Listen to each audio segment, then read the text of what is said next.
Sahih al-Bukhari 1321. Narrated Ibn Abbas. Allah's Messenger passed by a grave of a deceased who had been buried at night. He said, "When was this deceased buried?" The people said, "Yesterday." He said, "Why did you not inform me?"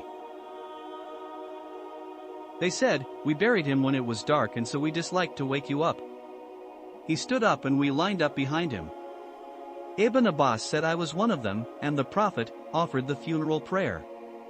Sahih al-Bukhari 1322. Narrated Ash-Shaybani. Ash-Shubai said, "Somebody who passed along with your Prophet, p.b.u.h, by a grave that was separate from the other graves informed me, saying, 'The Prophet led us in the prayer, and we aligned behind him.' We said, 'O Abu Amr, who told you this narration?' He replied, 'Ibn Abbas.'" Sahih al-Bukhari 1323-1324. Narrated Nafi. Ibn Umar was told that Abu Huraira said, "Whoever accompanies the funeral procession will have a reward equal to 1 qirat." Ibn Umar said, "Abu Huraira talks of a too enormous reward." Aisha attested Abu Huraira's narration and said, "I heard Allah's Messenger saying like that." Ibn Umar said, "We have lost numerous qirats." Sahih al-Bukhari 1325. Narrated Abu Huraira. That Allah's Messenger, p.b.u.h, said, "Whoever attends the funeral procession till he offers the funeral prayer for it, will get a reward equal to 1 qirat, and whoever accompanies it till burial, will get a reward equal to 2 qirats." It was asked, "What are 2 qirats?" He replied, "Like 2 huge mountains." Sahih al-Bukhari 1326. Narrated Amir. Ibn Abbas, who was at that time a boy, said, "Allah's Messenger came to a grave and the people said, 'He or she was buried yesterday.'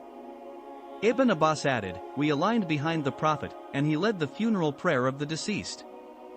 Sahih al-Bukhari 1327-1328. Narrated Abu Huraira. Allah's Messenger informed about the news of the death of a Najash, king of Ethiopia, on the day he expired.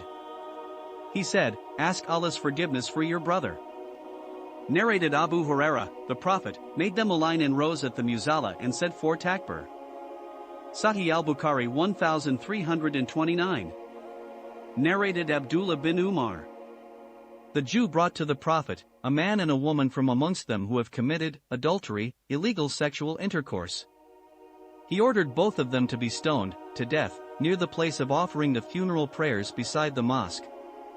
Sahih al-Bukhari 1330. Narrated Urwa. Aisha said, "The Prophet, in his fatal illness said, Allah cursed the Jews and the Christians because they took the graves of their prophets as places for praying." Aisha added, "Had it not been for that, the grave of the Prophet, p.b.u.h, would have been made prominent, but I am afraid it might be taken as a place for praying."